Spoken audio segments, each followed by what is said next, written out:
La revolución liberal es un término de uso historiográfico con el que se designa la revolución política, incluida en el proceso de transformaciones revolucionarias en todos los ámbitos con el que se cierra la Edad Moderna y se comienza la Edad Contemporánea. La Revolución Liberal, también conocida como Guerra Civil Ecuatoriana, fue un movimiento revolucionario en contra de los gobiernos de carácter conservador e impulsado por varias facciones insurgentes lideradas por Eloy Alfaro. La revolución tiene como fecha inicial el 5 de junio de 1895 en Guayaquil, cuando Eloy Alfaro fue proclamado como jefe supremo. Posteriormente, Alfaro fue nominado presidente constitucional del Ecuador. Como antecedente tenemos la venta de la bandera. El año de 1894 marcó un nuevo repunte político para las fuerzas insurgentes del liberalismo, gracias al estallido del escándalo de la venta de la bandera. Turbio episodio internacional protagonizado por el gobierno de Luis Cordero y particularmente por su gobernadora en la provincia del Guayas, el expresidente Camayo. La opinión política ecuatoriana se inflamó de coraje por lo que consideraba una humillación al honor nacional, que venía a sumarse a los múltiples negociados anteriores del gobierno de la Argolla. En la provincia de Los Ríos surgieron nuevamente las montoneras liberales, por lo que el Ejecutivo declaró al ejército en estado de campaña y otorgó facultades extraordinarias al gobierno de esa provincia. Camayo fue obligado a renunciar a su cargo de gobernador de Guayas, no sin que antes la policía disparara contra los manifestantes. Diferencias ideológicas entre el litoral y la serranía. El poder de los terratenientes en la región interandina ecuatoriana, mejor conocida como Sierra, con apoyo de la propia Iglesia Católica, dominaba gran parte de la vida económica desde los tiempos coloniales en la Real Audiencia de Quito. La hacienda tradicional se hallaba ya consolidada como la relación dominante en la región a finales del siglo XVIII. La región litoral, mejor conocida como costa, por otra parte, tuvo menos importancia económica y social frente a la serranía, debido a los conflictos internos, ataques a enfermedades tropicales y trabajos forzados. La exportación del cacao y otros productos tropicales, con lo cual la costa experimentó un notable incremento económico. El poder de los serranos y costeños se mantuvo en rivalidad, incluso después de la creación del Estado de Ecuador en 1830, creando el fenómeno constante del regionalismo, tras lo cual se fueron consolidando tres polos del funcionamiento económico y del ejercicio del poder político. El surgimiento de las montoneras en el agro costeño a partir de 1825 adquirió una connotación plenamente política de carácter liberal, militante, bajo la conducción de los mismos hacendados o caciques locales, que se alzaban a la lucha a la cabeza de los peones y casi siempre con el rango de coronel, otorgado por la proclamada de sus propios hombres. Toda la tropa montonera, o al menos gran parte de ella, andaban a caballo. Un joven revolucionario manabita llamado Eloy Alfaro se convirtió desde la época garciana en un afamado insurgente liberal, hijo de una familia de pequeños comerciantes. Su voluntad, inteligencia y capacidad de mando le granjearon progresivamente el liderazgo del liberalismo, primero en su provincia y luego en toda la costa ecuatoriana, llegando así a Guayaquil. Para mediados de 1822, se hallaban ya en capacidad de lanzar desde Esmeraldas una primera campaña militar contra la dictadura de Ventimilla, que lamentablemente fracasó. Los personajes de la Revolución Liberal. Los caciques costeños estuvo integrado por un grupo de propietarios y líderes sociales montubios que aportaron recursos y organizaron a los peones de la región para la lucha.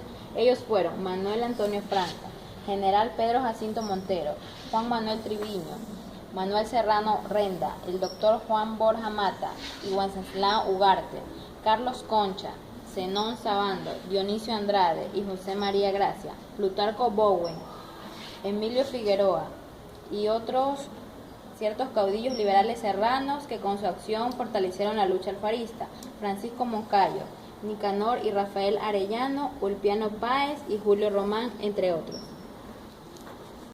Eloy Alfaro nació el 25 de junio de 1842.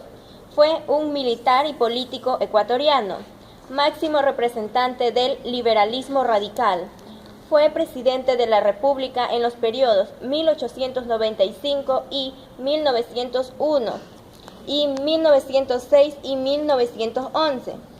Eloy Alfaro era hijo del comerciante español Manuel Alfaro y la manabita Natividad Delgado. Su padre se dedicaba a la exportación y Alfaro participó en los negocios paternos, viajando al Perú, Colombia, América Central y el Caribe. En lo político se inclinó por el liberalismo y en 1864 participó en una fracasada insurrección contra Gabriel García Moreno, exiliado en Panamá.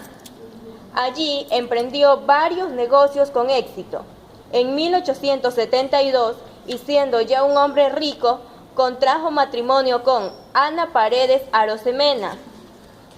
En 1875, tras el asesinato de García Moreno, Alfaro volvió al Ecuador y combatió al gobierno de Antonio Borrero.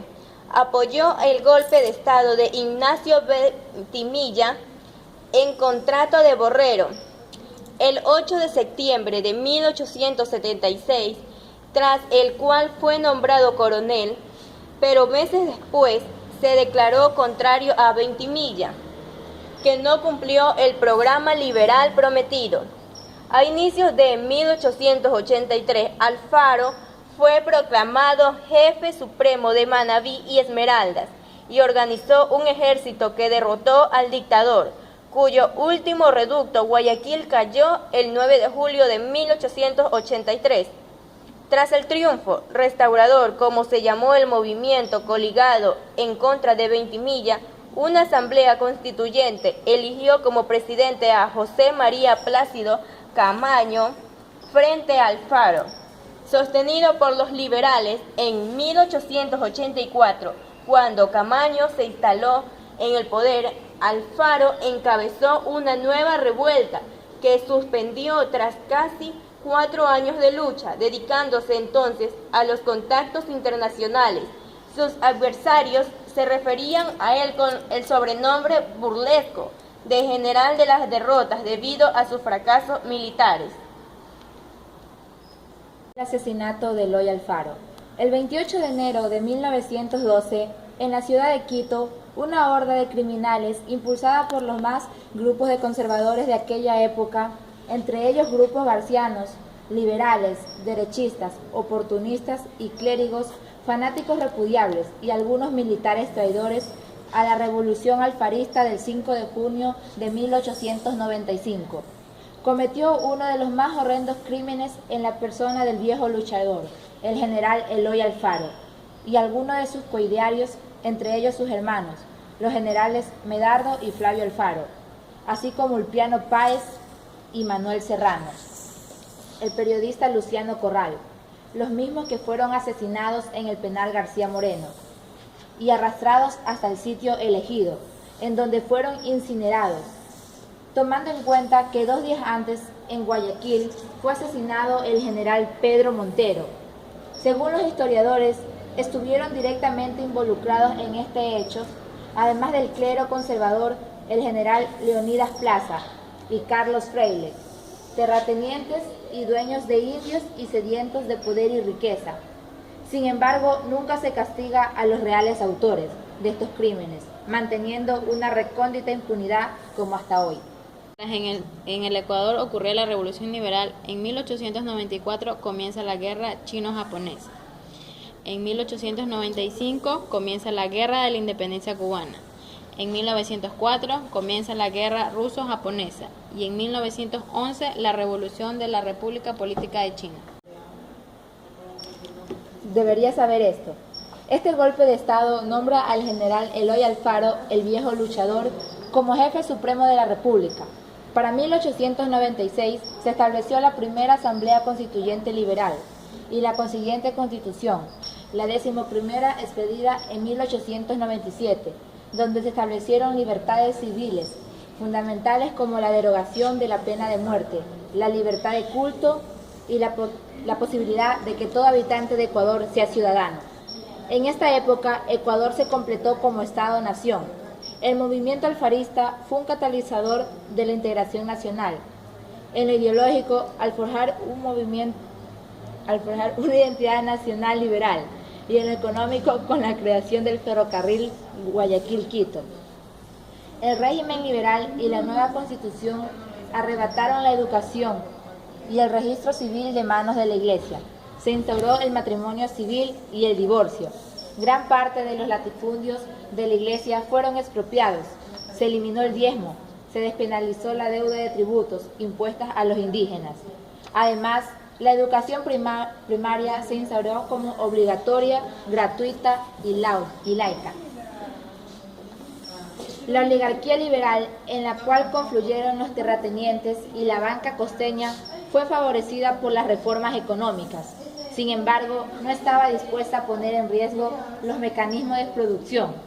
Es decir, no querían abolir el sistema de haciendas ni nada que pudiera atentar contra su poder.